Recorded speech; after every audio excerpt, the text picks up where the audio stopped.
Hello everyone. आज हम एक नया टॉपिक स्टार्ट करेंगे जो है हमारी क्लास 9th की केमिस्ट्री का chapter 3 that is atom.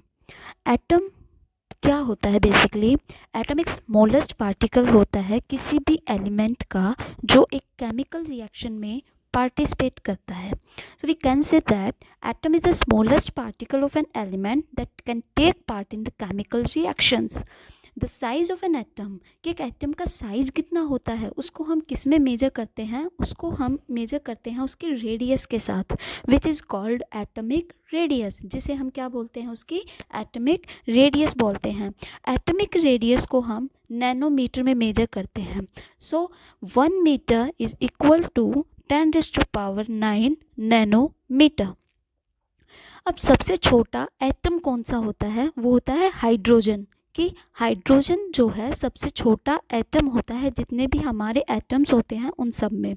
So atomic radius क्या होती है हाइड्रोजन की? वो होती है 0.037 नैनोमीटर। अब एटमिक सिंबल के बारे में हम पढ़ेंगे कि देखो, एटम जो है बेसिकली हम ये बोल देते हैं कि हमारा जो एंटायर वर्ल्ड है वो पूरे एटम से मिलकर बना हुआ होता है, लेकिन हम उन्हें देख क्यों नहीं सकते? Because they are very small particle. जो रेडियस है वो बहुत छोटी है, एटम का जो साइज है वो बहुत छोटा होता है। So we can not see by our naked eyes. So atomic symbol सबसे पहले बहुत सारे साइंटिस्ट ने अपनी अपनी थ्योरीज दी थी। किसी ने बोला कि हम उसको सिंबल से रिप्रेजेंट करेंगे, किसी ने बोला कि हम उसको जो एटम होते हैं उनको उनका जो फर्स्ट नेम होता है फर्स्ट अल्फ़ाबेट से रिप्रेजेंट कर देंगे। तो सबसे पहले जो एटमिक सिंबल के बारे में हमें बताया था वो बताया था डाल्टन ने, कि Dalton was the first scientist जिन्होंने सिंबल का यूज़ किया था एलिमेंट्स के लिए इन अ वेरी स्पेसिफिक सेंस। जो आज जो सिंबल हम यूज़ करते हैं किसी भी एटम को रिप्रेजेंट करने के लिए, वो किसने दिया था? बर्जेलियस ने दिया था, बर्जेलियस ने। ठीक है, तो अब हम करते हैं, जैसे हमने इस बॉक्स के अंदर लिखा हुआ है कि एक एटम है कोई भी एक्स, जिसको हम हमारा क्या है कि एक सिंबल है कि उस एलिमेंट का, और जेड क्या है? उसका एटॉमिक नंबर है या नंबर ऑफ प्रोटॉन बोल सकते हैं। एक जब न्यूट्रल एटम होता है तो एक न्यूट्रल एटम के अंदर नंबर ऑफ प्रोटॉन और नंबर ऑफ इलेक्ट्रॉन जो होते हैं वो इक्वल होते हैं। ए से हमने रिप्रेजेंट किया है उस एटम का mass number. So number of proton हमें पता चल गए, नंबर ऑफ इलेक्ट्रॉन हमें पता चल गए। जब न्यूट्रल एटम होता है तो नंबर ऑफ इलेक्ट्रॉन क्या होगा? That is number of neutron क्या होगा? वो होगा A माइनस जेड, यानी कि जब मास नंबर में से हम हमारा एटमिक नंबर माइनस करेंगे which is equal to the number of neutron.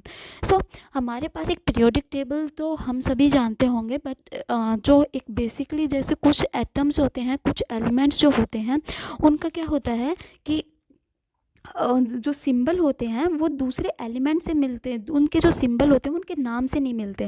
जैसे कि हमारा हो गया सोडियम, सोडियम का सिंबल क्या यूज़ करते हैं? हम यूज़ करते हैं Na, कैपिटल N और स्मॉल a। सो हमारा जो सोडियम है उसमें तो S आता है, तो इसलिए इसको हमने एक लेटिन नाम से ले रखा है। लेटिन नेम है जो इसका एलिमेंट का, वो है नेट्रियम। इस टाइप से हमारे पास डिफरेंट डिफरेंट एलिमेंट्स हैं जिनका हम उनके लेटिन नेम से याद करते हैं। लाइक मरकरी, मरकरी का सिंबल होता है Hg, तो उसका क्या होगा? हाइड्राजाइरम। अब हम पढ़ते हैं एटॉमिक मास के बारे में। Atomic mass of an element is the relative mass of its atom as compared with the mass of carbon 12 atom taken as 12 units। कि उस एटम का जो मास होता है, उस एलिमेंट का जो एटॉमिक मास होता है वो क्या होता है? रिलेटिव मास होता है उसके एटम से, जब हम उसको कंपेयर करते हैं कार्बन 12 एटम के मास के साथ। कि मान लो हमें किसी भी एटम का, किसी भी एलिमेंट का एटॉमिक मास निकालना है तो हम कैसे फाइंड आउट करेंगे? हम उसका देखेंगे कि हम उसके मास को कंपेयर करेंगे कार्बन 12 एटम के मास के साथ। ठीक है, अब हमारे पास एक टर्म आती है IUPAC।